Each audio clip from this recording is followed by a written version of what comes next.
Hello, welcome to the San Francisco Money Show. I'm John Dobas from Forbes, joined by A. Gary Shilling. Dr. Shilling is the editor and the publisher of Gary Shilling's Insight. Been doing it for what, about 3 decades now, right? The newsletter? Yeah. And he's been right most of the time, and righter than most people, and right quite frequently. So China, your September or August issue is is centered on China and the trade war and how you see it playing out. What do you see in the future? Well, the basic reality is that when you've got plenty of supplies of goods and services in the world, it's the buyer that has the upper hand, not the seller.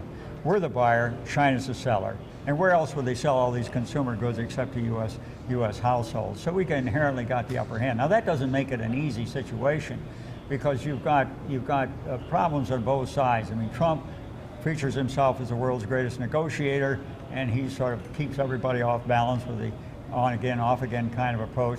But he is facing the 2020 election. Xi, who's basically the president for life in China, he's got problems because the economy is slipping, and more importantly, upscale production, electronics, is now shifting out of China to Vietnam, to India, to Bangladesh, and so on.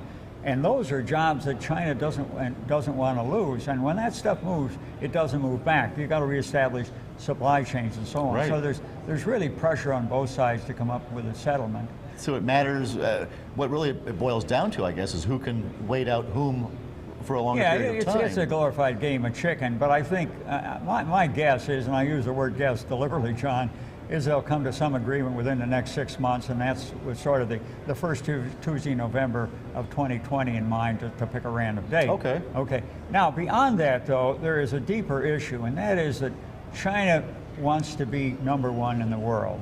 And they were growing earlier with exports. They went to Europe and North America.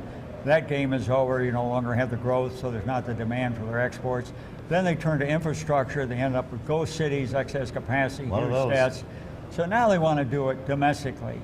Now to grow domestically, they've got a problem because their labor force is declining for the next couple of decades. That's a result of their earlier one-child per couple policy. Right. And so they need a lot of productivity.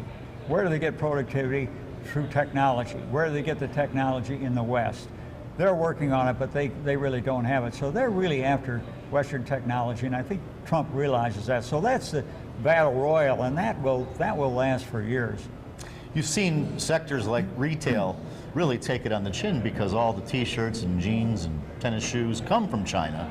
More are coming from Malaysia and Vietnam and places like that now, but you've seen big hits on these stocks. Yeah, well, I think that's probably overdone because a lot of that low-end manufacturing, footwear, apparel has left China. And the Chinese were not too unhappy to see it go because they have been raising their minimum wage. They do it province by province, 25–30% a year, because they want to get more purchasing power for the Chinese to get more domestically driven economy. Okay. They're not that concerned, but they're really concerned when you start to see Foxconn and Apple and so on moving this electronics, because those are much more high value added jobs. A lot of the talk in the U.S., particularly states that voted for Trump, is that manufacturing will come back to the U.S. from overseas. Do you see a strong possibility of that happening? Nice try.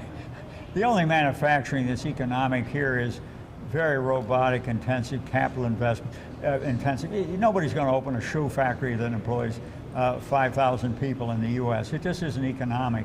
And globalization, apart from China, is still existing. It's just moving out of China to elsewhere in Asia, and you've got a lot of capacity. You look at India. India has now more people than China, and they have greater. I think they're the 800-pound gorilla in the room, and all these other countries out there. So China, it's shifting out of China to other areas, but globalization is continuing. And I think the idea of a return of manufacturing in the U.S., despite Trump's greatest hopes, is just not realistic. So we probably will reach an accord with China, but China is becoming less relevant to our place in the world. That's correct. Thanks, Gary.